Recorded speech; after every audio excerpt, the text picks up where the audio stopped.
Welcome back to a daily dose of good news. There have probably always been differing views on the purpose of a local church. What is it there for? Who is it there for? What should it be doing? We may think this is something of a new debate, but it isn't. Today in Dr. Luke's testimony, we see Jesus addressing the same debate. Then he entered the temple area and began driving out those who were selling. "It is written," he said to them, "My house will be a house of prayer, but you have made it a den of robbers." Every day he was teaching at the temple, but the chief priests, the teachers of the law, and the leaders among the people were trying to kill him. Yet they could not find any way to do it, because all the people hung on his words. One day, as he was teaching the people in the temple courts and preaching the gospel, the chief priests and the teachers of the law, together with the elders, came up to him.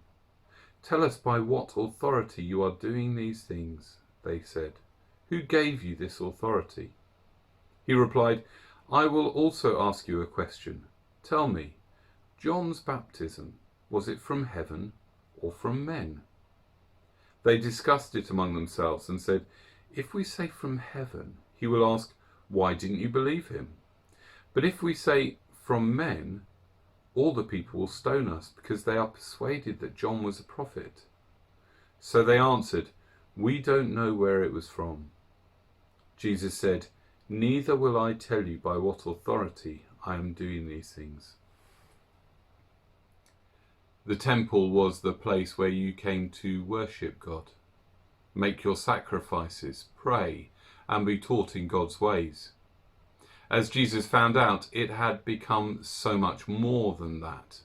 So he intervened with a bit of direct action, overturning tables and driving traders out.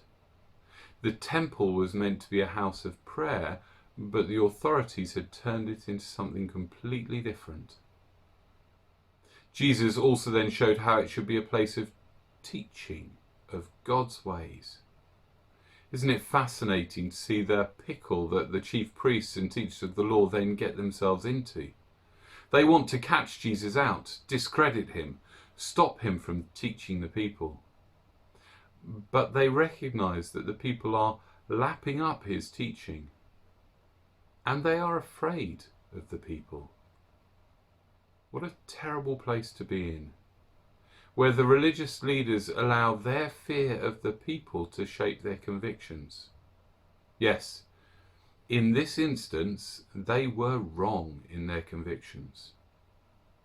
But fear of man or woman can be such a strong, negative force that can undermine God's working in a church. We need to ensure that God is Lord over his church, that he shapes and guides us, that we don't allow it to become something that God never intended. See you tomorrow.